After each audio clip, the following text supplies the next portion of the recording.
Hello friends, आज मैं श्रेया आपके लिए लेके आई हूँ 1 से लेके 50 तक की संस्कृत में counting with Hindi and English. चलिए बिना किसी देरी के हम इस वीडियो को स्टार्ट करते हैं। एंड वीडियो अगर हेल्पफुल रहेगी तो प्लीज़ इस वीडियो को लाइक कर दीजिएगा।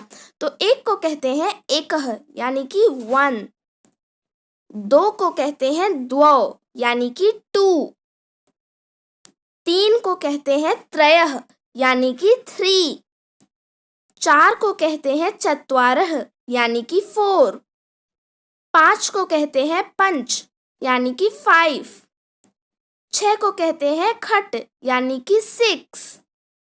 7 को कहते हैं सप्त यानी कि 7।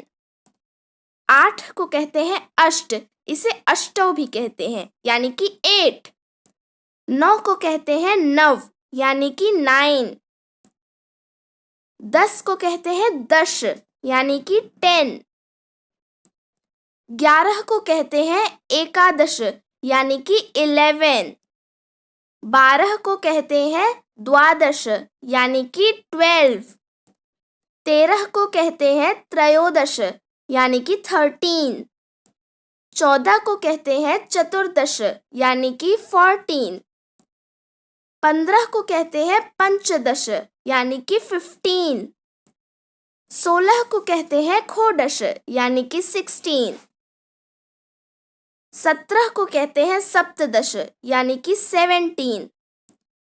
18 को कहते हैं अष्टादश यानी कि 18। 19 को कहते हैं नवदश, इसे एकोनविंशति भी कहते हैं तथा इसे ऊनविंशति भी बोलते हैं। तीनों का मतलब होता है 19।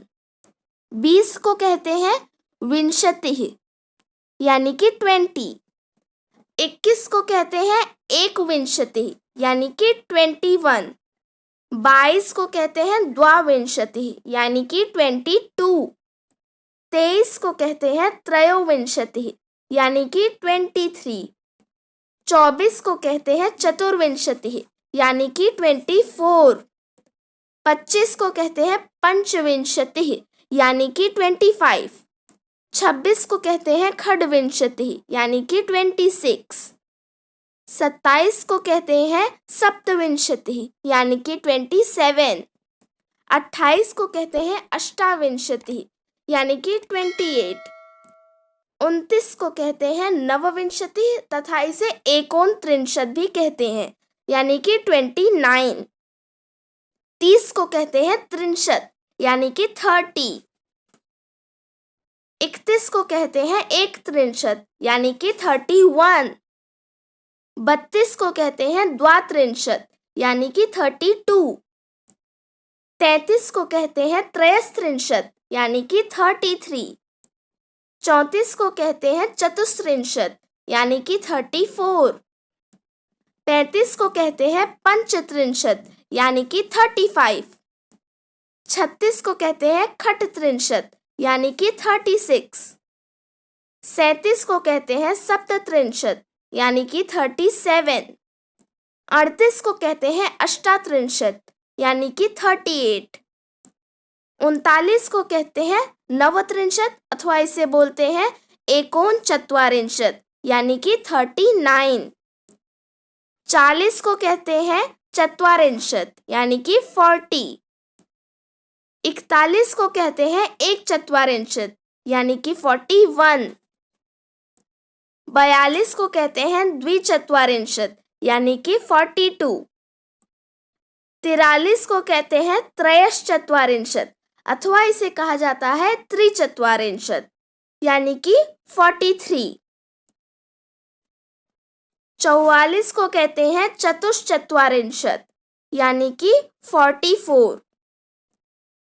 45 को कहते हैं पंचचत्वारिंशत् यानी कि 45। 46 को कहते हैं खट्चत्वारिंशत् यानी कि 46। 47 को कहते हैं सप्तचत्वारिंशत् यानी कि 47। 48 को कहते हैं अष्टचत्वारिंशत् और इसे अष्टाचत्वारिंशत् भी कहते हैं। दोनों का मतलब होता है 48। 49 को कहते हैं नवचत्वारिंशत् तथा इसे कहते हैं एकोन पंचाशत। दोनों का मतलब होता है 49। 50 को कहते हैं पंचाशत यानी कि 50। इसी के साथ आज की हमारी वीडियो फिनिश होती है और अगले वीडियो में मैं आपके लिए 51 से लेके 100 तक के जो संस्कृत के नंबर्स हैं वो आपके लिए मैं लेके आऊँगी। तो उसके लिए उसका नोटिफिकेशन पाने के लिए चैनल को सब्सक्राइब कीजिएगा। मिलेंगे नए वीडियो में and thanks for watching this video.